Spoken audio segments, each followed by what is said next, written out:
Hey, what's up, guys? I wanted to do an interview for question and answers with my two good friends, Max and RJ. And the reason why we're pointing at a fire because fires are awesome, and two, because this camera, my Samsung Galaxy S6, cannot record people at night. So what we're going to do is they're going to ask me a few questions, and I'm going to give my best answer. Obviously, I'm not on the trail right now.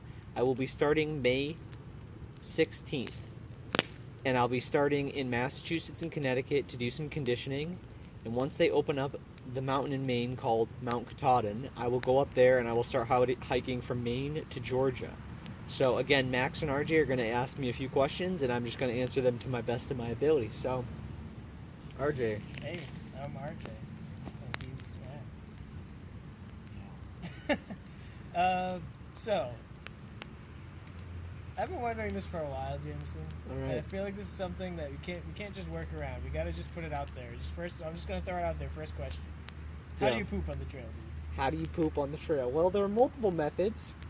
The first thing you ought to understand is there are things called lean-tos, which are basically really primitive bathrooms outside. Outdoor bathrooms? Outdoor bathrooms. There's some wooden steps. You walk up, and there's a door. You open up the door. You go inside of it, and there's basically like a toilet inside of it, and you just poop, and it falls down into a hole, and some poor soul has to clean it up. So thank you. Oh, that's disgusting. That's stinky. And you drop leaves on it, and it's like kind of like a compost toilet. I don't know a lot about them, but I've pooped in one of those so before. that's what it's kind of like. And then the other. James Callahan. Then if you're not near there, you basically just find a tree that's been knocked over and you sit on it and poop on it, or you can lean up What against if, like, the tree. someone walks by, like, poop. you're, like, mid-poop, and, like... Dude, you're just like, what's up? So it's like college. Or just ask them, you know if it's gonna rain? Like, just like a silly question to just, just like it's normal. But no, I would walk off the trail, and I'd dig a hole, poop into the hole, and bury it, try to leave no trace. Your best friend's George and let me show. Absolutely, dude, George. So, Interesting. That's just something I just, like, always kind of wondered. yeah, When you talked about your trails, like, how's he... Anyways. yeah. You mentioned conditioning. How does that work? Conditioning. Well, I'm gonna hike. Well, shampoo first. Yeah, shampoo first. No, I'm gonna hike. I'm gonna hike Massachusetts and Connecticut. I don't know which direction yet. Really, just whatever my dad wants me to do. I don't really care. But the reason why I'm doing that is Connecticut. I've hiked there, 15 miles forward and 15 miles back, and it was really easy. So I just want to hike I don't know, 7 to 10 miles a day, and just get my body used to kind of like being on my feet all day and just getting used to my gear. Getting used to how much water I want to carry, how much food I'm going to eat, how long I need to take breaks, when I need to take breaks, how fast I walk. So it's really letting my body know that I'm going to be doing this for a long time, and just kind of getting my body to understand, okay, this is telling me So really when I need to take a break, when I need to eat, not push myself too hard. Because in Maine, I don't know when the 100-mile wilderness starts, but it's just intimidating. There's a sign in the beginning that says you need to have at least 10 days of food. Like, it's dangerous. There's no roads that go through it. There's trucking roads. It's like, so you could die out there. Not that I don't think that's going to happen to me. I mean, it's not like, you don't like, but you know what I mean. But, and I don't know how big the mountains are out there, but Maine has big mountains, and I don't want to just start in Maine, because I think that would really, really hurt my body. Like, my knees and my feet would be sore. So I would rather do 2 weeks, like I'm planning to do that conditioning, Max, like as you asked, in Massachusetts and Connecticut, so my muscles can kind of get used to walking for 8 or 10 hours a day. Though it's not going to be up gigantic mountains every day. Like in Massachusetts, there's Mount Greylock, which I think is 3,200 feet, 3,500 feet, something like that. I think it is the tallest mountain in Massachusetts. But, so it'll give me some good experience for hiking, up and down some hills and some smaller mountains. And, I'll kind of ease my way into going into Maine. And really, I'm trying to avoid injury. And also, I don't want to start with something that's super hardcore, because honestly, I've pretty much given up on exercising just with senioritis. It's been really difficult. You know, I've had really low energy levels, so not that I won't enjoy myself when I get out there. It's just it's been hard, you know, and I'm not going to really give too many excuses. I've kind of just stopped doing it, and it doesn't mean I'm not excited to hike. You know, I'm going to put my full effort into it. I'm going to work, but yeah. So I wanted to do that just to make sure that, you know, I'm gradually getting into the physical fitness. Whereas, you know, if I just started in Maine, you know, like 30, 40, 50 miles in, you know, don't quote me on this, but I could be hiking 4,000-foot mountains like 1 or 2 every day, which would be too much for me in the beginning, I think. So Right. I just don't want to overdo it myself and set myself up to fail. So that's a really good question, Max. Yeah, that makes sense. So it's like it's really like getting your like body used to transition Yeah. from how you live now to how Yeah. you're gonna be living. Yeah, out there. I don't really do much at college, and obviously I've graduated, but I don't want to be at that point where I'm just like, oh, where I'm just like I'm not doing anything, and then I put my body into doing a lot, you know. And it doesn't mean I'm not like physically fit, you know. I did a bunch of yard work yesterday, and I felt great. It's just I want to make sure that my body's gradually going into it. Then, you know, all right, we're climbing a 6,000-foot tall mountain. We're going down that, and then I gotta hike, you know, a 4,000-foot tall mountain. Like that's just not a smart idea. So, Yeah. and I definitely should have trained more. I just I didn't, you know, and I don't want to make a bunch of excuses for that, but yeah, it's you got to kind of ease into it. I think that's the best way for me to do it, but yeah, so That makes sense. Yeah. Have you kind of like been like kind of like studying or watching how other people have prepared?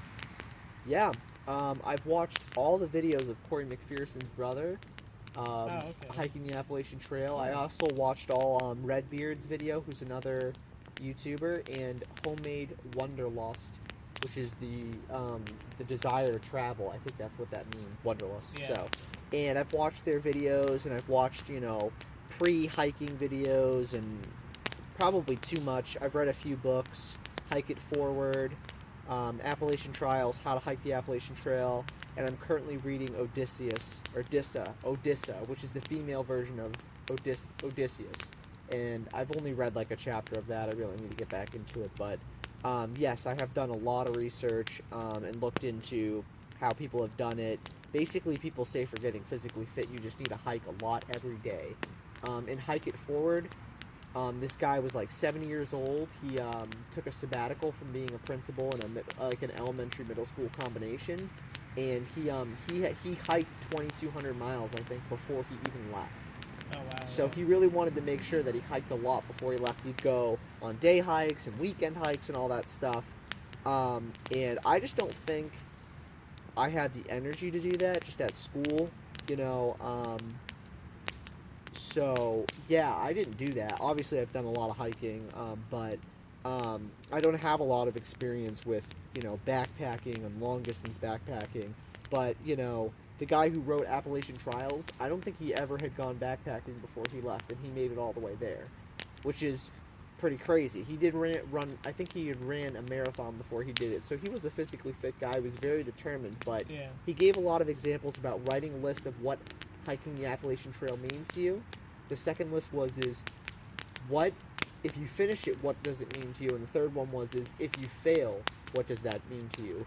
And I spent, you know, between 15 and 30 minutes working on each one of those lists and writing down, you know, if I hike the Appalachian Trail, what's that going to do for me actually doing it, right? Is like, I'll feel more peaceful, I'll be able to spend time and just meditate and look at the beauty that God's created and spend time with God and meet people from around the world and read my Bibles and, you know, work on raps and, you know, see nature, you know, hike mountains, be outside, you know, learn lessons from being outside. It's primitive lifestyle, you know, getting rained on. You can't stop that, you know, and Yeah. it makes you thankful for being warm, you know, or, you know, starting a fire. You can't just flick heat on, you know, so I think it's a really amazing way to be thankful for things, you know, and then, like, if I finish it, I'll feel so proud of myself. I have so much more confidence, you know, hiked 2,100 in 90 miles. That's an amazing thing to say.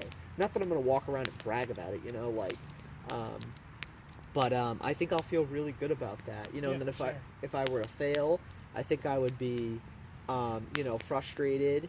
You know, a lot of people fail, so I think, you know, it would take me some time to come to terms with that. But I don't want to fail, you know. I would have told so many people that I'm going to do this, I'm going to make it all the way, and I didn't. So I'd be a little bit embarrassed, but, you know, I think that I'm trying to get to a place where I trust God with whatever happens, and he just uses this experience to grow me. So Yeah.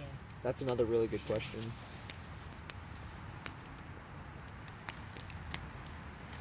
We on time? Yeah, we're at 10 minutes. You guys can ask another question. Or a few more questions. You're good.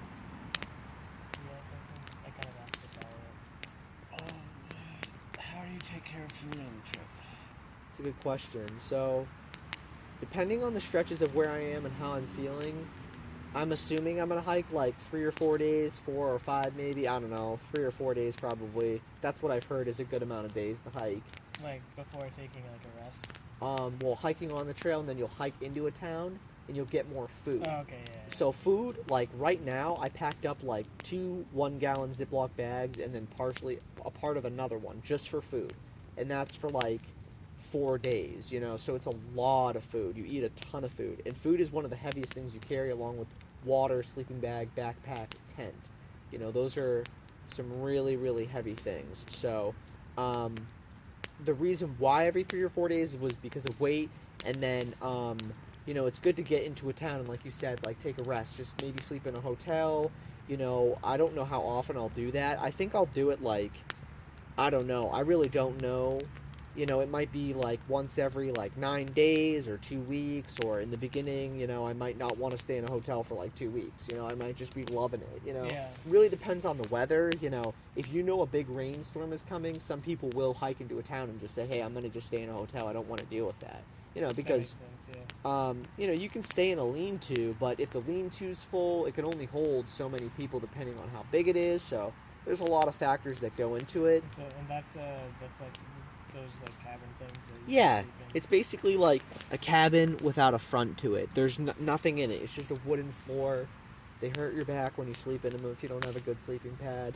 I think I'm going to spend a lot of time sleeping in my tent, which unless it rains, I'll sleep in the lean-to, because packing up a wet tent means you have to carry the water that's on the tent. Oh, It's yeah. hard to get it all off. So, That's true. but yeah, I think I will, you know, when weather is bad, I think I will ask, you know, my dad has hotel points. I'll say, hey, do you mind getting me a hotel in such and such town in one day or whatever, and just, you know, do that. But, Sure, yeah. That actually reminds me of another thing I was kind of wondering about. Like, so what do they call it? Like Lean-tos? lean-tos? Like, so like if multiple people just like stay in these things, like if you just like kind of happen upon one and you just decide you're gonna sleep there, and then there's like 3 people there you've never met before, is that just like a normal thing? That's a normal thing. It's You just like- literally just like, That's so weird. if it's late at night, like, you might not want to unpack